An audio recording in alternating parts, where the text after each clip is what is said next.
Assalamualaikum warahmatullahi wabarakatuh. Perkenalkan, nama saya Anissa Nurhayati dengan NIM 12020070013. Di sini saya akan mempresentasikan mengenai mazhab dan ikhtilaf para ulama. Adapun submateri yang akan saya bahas diantaranya yaitu pengertian mazhab, macam-macam mazhab, sebab terjadinya perbedaan mazhab, pengertian ikhtilaf, dan sebab terjadinya ikhtilaf. Baik, langsung saja ke pemaparan materi yang pertama, yaitu pengertian mazhab. Mazhab menurut bahasa berasal dari sigoh masdar mimi atau kata sifat dan isi makan atau kata yang menunjukkan keterangan tempat dari akar kata fi'il madi yaitu zahaba yang bermakna pergi. Jadi mazhab itu secara bahasa artinya tempat pergi, yaitu jalan atau atori. Adapun mazhab menurut istilah, yang pertama menurut Husain Abdullah, yaitu mazhab adalah kumpulan pendapat mujtahid yang berupa hukum-hukum Islam yang digali dari dalil-dalil syariat yang rinci serta berbagai kaidah dan landasan yang mendasari pendapat tersebut yang sering terkait satu sama lain sehingga menjadi satu kesatuan yang utuh.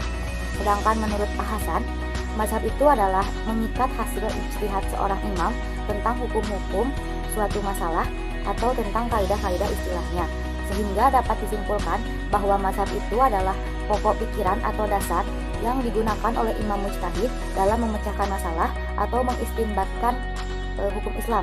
Mazhab ini mencakup kesimpulan hukum-hukum Islam yang digali oleh seorang imam mujtahid, usul fikih yang menjadi jalan yang ditempuh mujtahid itu untuk menggali hukum-hukum Islam dari dalil yang lebih rinci. Dengan demikian, mazhab itu manifestasinya hukum-hukum syariat atau fikih. Selanjutnya, pemaparan yang kedua yaitu macam-macam mazhab. Yang pertama ada mazhab Hanafi, yang kedua ada mazhab Maliki, yang ketiga ada mazhab Syafi'i, dan yang keempat ada mazhab Hanbali. Yang pertama, mazhab Hanafi. Mazhab Hanafi ini didirikan oleh An-Nu'man bin Sabit atau Al-Imam Abu Hanifah pada tahun 80-150 Hijriah. Beliau berasal dari Kufah dan hidup di masa Daulah Bani Umayyah dan Daulah Bani Abbasiyah. Imam Abu Hanifah ini adalah seorang ulama yang terkenal karena lebih mengedepankan logika daripada dalil.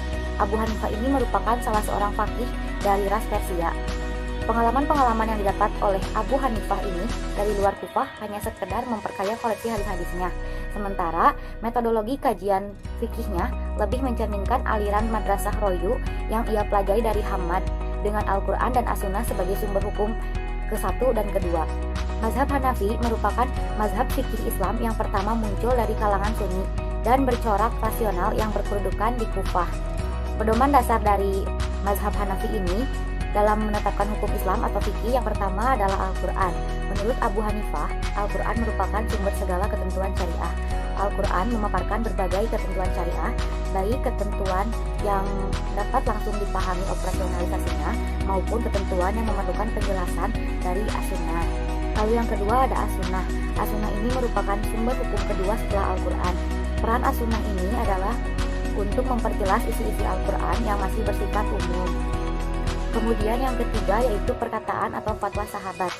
Menurut Abu Hanifah, perkataan atau fatwa sahabat ini memiliki posisi yang kuat karena menurutnya mereka adalah orang-orang yang membawa ajaran Rasul kepada generasinya secara turun-temurun. Kemudian yang keempat adalah qiyas.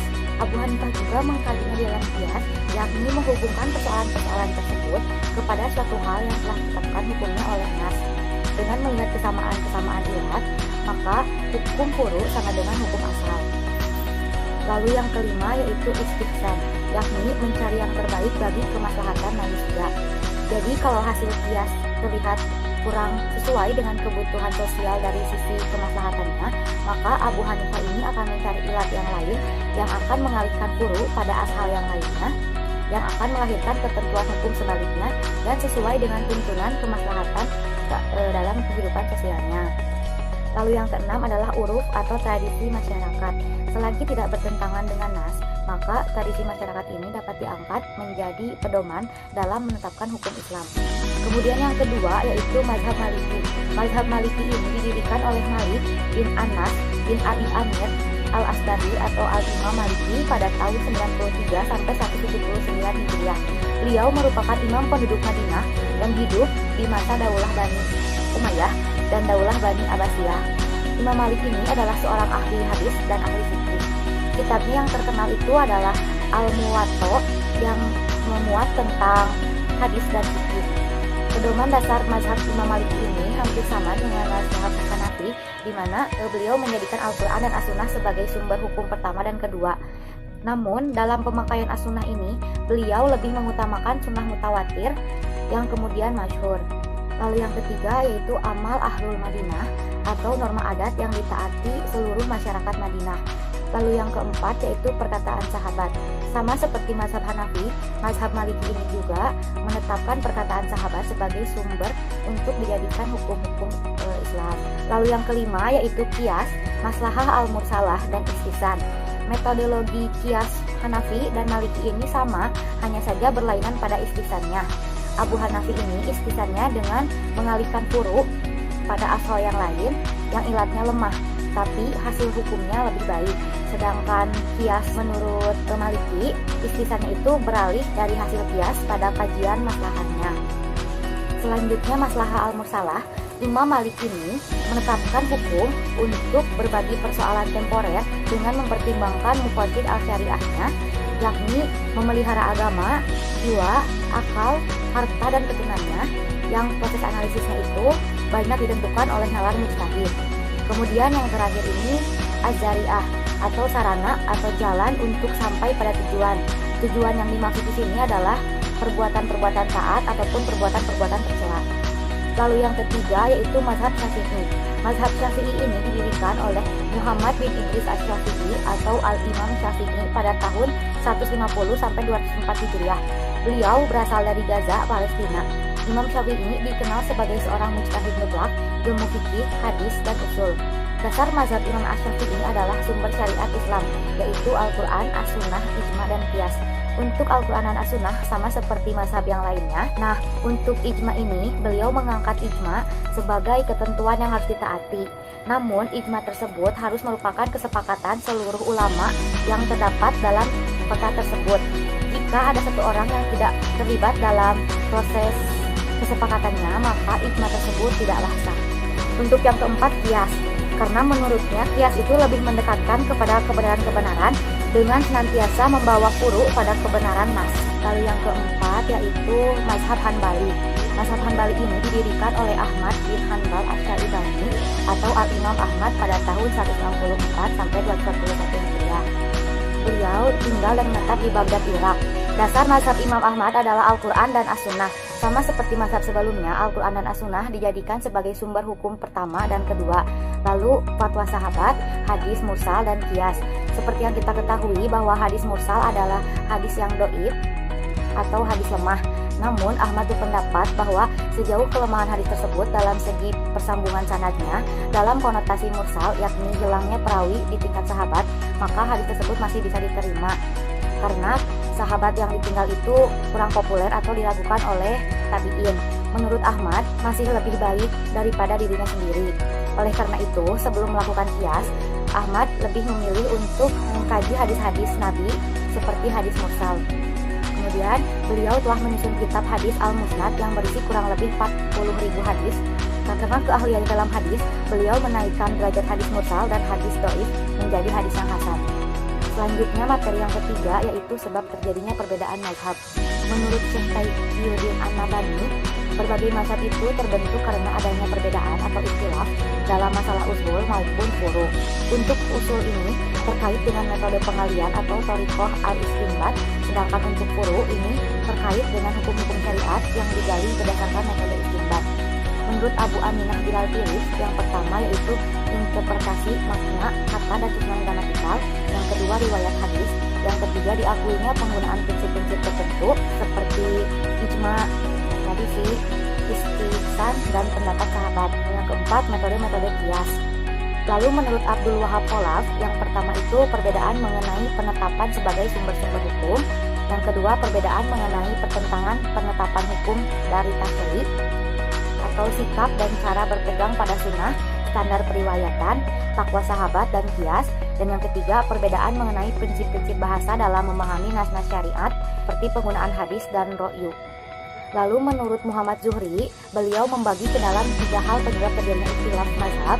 Yang pertama, kaitan dengan sumber hukum, yang kedua berkaitan dengan metode ijtihad, dan yang ketiga dengan adat istiadat. Nah, secara garis besar, sebab terjadinya perbedaan mazhab itu terjadi karena perbedaan dalam sumber hukum atau masdar al-ahkam, yang kedua perbedaan dalam cara memahami nas, dan yang ketiga perbedaan dalam sebagian kaidah kebahasaan untuk memahami nas. Adapun penjelasannya, yang pertama mengenai perbedaan sumber hukum.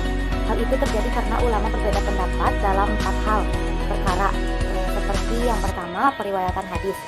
Nah, hal yang menyebabkan perbedaan hukum yang berkembang di kalangan ahli fikih dalam hal periwayatan hadis dan penerapan hadis meliputi yang pertama keberadaan hadis. Ada banyak sekali kasus di mana periwayatan hadis-hadis tertentu tidak sampai kepada sebagian ulama karena adanya fakta domisili sahabat yang meriwayatkan hadis berbeda. Demikian juga mazhab-mazhab besar tumbuh dan berkembang di wilayah yang berbeda pula. Lalu yang kedua, periwayatan hadis-hadis dhaif. Dalam beberapa kasus di mana sebagian ahli hukum mendasarkan ketetapannya pada hadis yang dalam faktanya dhaif atau lemah. Hal ini disebabkan pendapat bahwa hadis dhaif ini digunakan untuk melakukan qiyas. Lalu yang ketiga, persyaratan penerimaan hadis. Perbedaan lain di kalangan para ahli fikih di wilayah sunnah muncul dari beragamnya persyaratan yang mereka tetapkan untuk menerima hadis. Lalu selanjutnya fatwa sahabat dan kedudukannya. Yang menjadi perselisihan di sini terletak pada perkataan sahabat yang semata-mata berdasar hasil ijtihad mereka sendiri, dan para sahabat tidak berada dalam satu pendirian yang sama. Selanjutnya subjek dan hakikat kehujahan ijma. Para mujtahidin berbeda pendapat mengenai subjek ijma dan hakikat kehujahannya. Sebagian memandang ijma sahabatlah yang menjadi hujah, yang lain berpendapat ijma ahlul baitlah yang menjadi hujah, dan yang lainnya lagi berpendapat bahwa ijma ahlul Madinah saja yang menjadi hujah. Mengenai hakikat kehujahan ijma, sebagian menganggap bahwa ijma itu menjadi hujah karena merupakan titik temu pendapat, dan yang lainnya lagi menganggap bahwa hakikat kehujahan ijma itu bukan karena merupakan titik temu pendapat, melainkan karena menyingkapkan adanya dalil dari as-sunnah. Dan yang terakhir yaitu ikhtilaf di sekitar qiyas. Sebagian mujtahidin seperti ulama Zahiriyah mengingkari kehujahan qiyas sebagai sumber hukum, sedangkan mujtahidin lainnya menerima qiyas sebagai sumber hukum sesudah Al-Quran dan As-Sunnah dan Ijma. Walaupun juga terdapat perbedaan dalam hal-hal yang patut dijadikan ilat hukum sebagai dasar penetapan hukum dalam qiyas. Nah, selanjutnya untuk yang kedua mengenai perbedaan dalam cara memahami nas. Sebagian mujtahidin membatasi makna nas syariat hanya pada yang tersurat dalam nas saja, dan mereka itu disebut al-hadis. Sedangkan mujtahidin lainnya yang tidak membatasi maknanya pada nas yang tersurat, tetapi memberikan makna tambahan yang dapat dipahami akal, mereka itu disebut sebagai ar-ra'yi.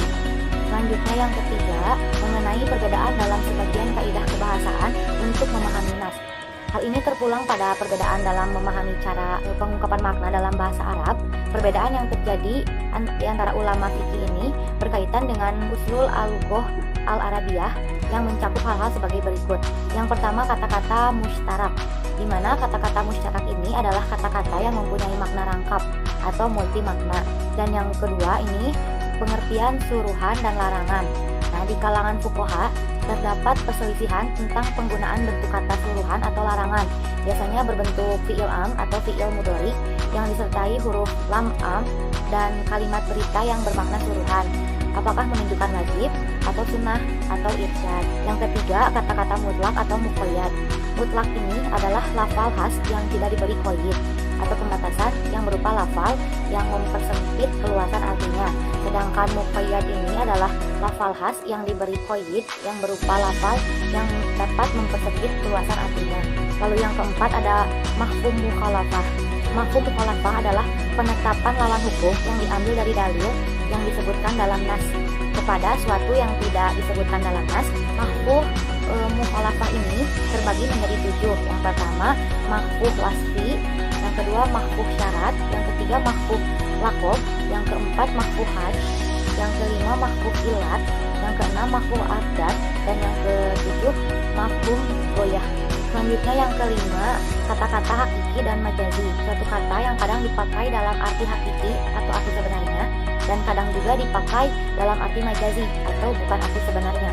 Nah, sebagian aturan pokok ini sudah diakui oleh semua fuqaha bahwa selama masih bisa memakai arti hakiki, maka arti majazi ini tidak boleh dipakai.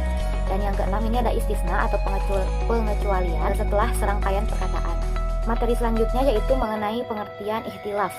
Secara bahasa, ikhtilaf itu berasal dari kata kholafa, yakhlifu, dan khalfan. Adapun makna khilafah yaitu berbeda, mengganti, membelakangi, meninggalkan keturunan. Khilafan dapat juga diartikan dengan bertentangan, tidak sepakat, berselisih paham, perbedaan pendapat, atau pikiran yang masih terjadi di kalangan ulama.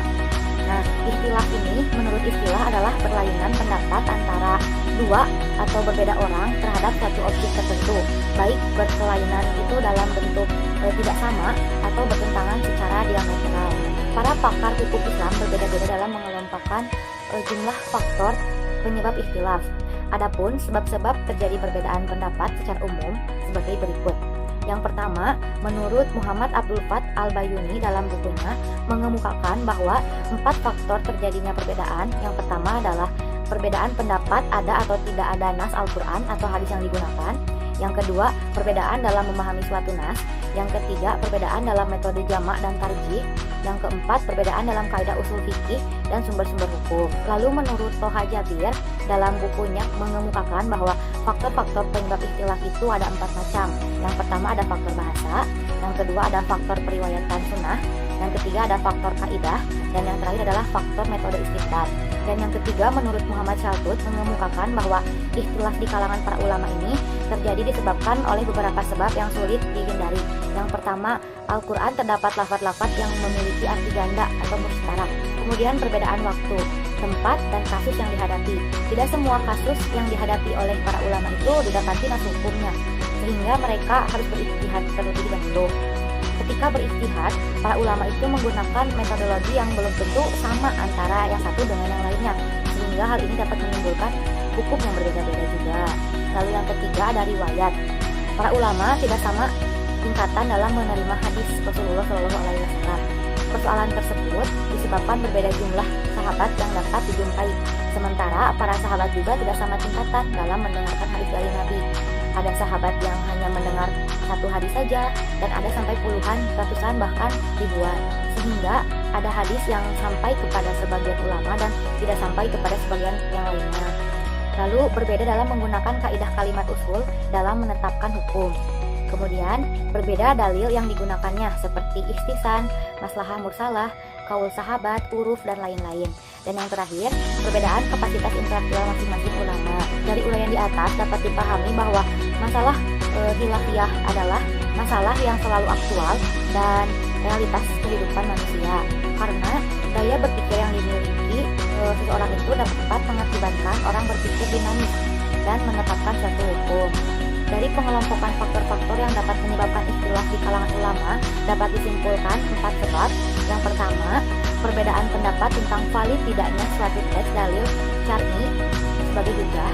Yang kedua, perbedaan pendapat dalam menginterpretasikan teks dalil syar'i tertentu. Yang ketiga, perbedaan pendapat tentang beberapa kaidah usul fikih dan beberapa dalil hukum syar'i seperti qiyas, istihsan, maslahah mursalah, urfu, dan lain-lain. Dan yang terakhir, karena perbedaan pendapat yang dilatar belakangi oleh perubahan situasi, kondisi, tempat, masyarakat, dan semacamnya. Dari pemaparan materi mengenai mazhab dan istilah para ulama, dapat disimpulkan bahwa mazhab adalah pokok pikiran atau dasar yang digunakan oleh imam mujtahid dalam memecahkan masalah atau mengistinbatkan hukum Islam, di mana mazhab itu mencakup sekumpulan hukum-hukum Islam yang digali seorang imam mujtahid, usul fikih yang menjadi jalan yang ditempuh mujtahid itu untuk menggali hukum-hukum dari dalil yang lebih rinci. Kemudian macam-macam mazhab itu ada 4. Yang pertama ada mazhab Hanafi, mazhab Maliki, mazhab Syafi'i, dan mazhab Hanbali. Kemudian sebab-sebab terjadinya perbedaan mazhab, yang pertama itu karena perbedaan persepsi dalam usul fikih, dan fikih adalah lazim terjadi, merupakan wewenang seorang mujtahid selaku pemegang otoritas. Kedua, adanya perbedaan interpretasi atau penafsiran sesuai dengan kapabilitas atau kedalaman keilmuan seorang mujtahid.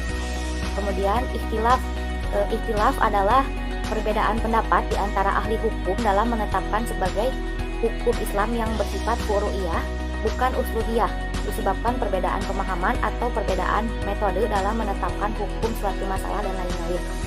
Kemudian, sebab-sebab terjadinya ikhtilaf adalah karena adanya perbedaan pendapat tentang valid tidaknya suatu teks dalil syar'i sebagai hujjah, perbedaan pendapat dalam menginterpretasikan teks dalil syar'i tertentu, perbedaan pendapat tentang beberapa kaidah usul fikih dan beberapa dalil hukum syar'i seperti qiyas, ihtisan, maslahah mursalah, urf, sadud doroi, syar'u man qoblana, dan lain-lain. Kemudian perbedaan pendapat yang dilatar belakangi oleh perubahan situasi, kondisi, tempat, masyarakat, dan sebagainya. Mungkin cukup sekian pemaparan dari saya. Mohon maaf apabila terdapat kesalahan. Wabillahi taufiq wal hidayah. Wassalamualaikum warahmatullahi wabarakatuh. Sampai jumpa.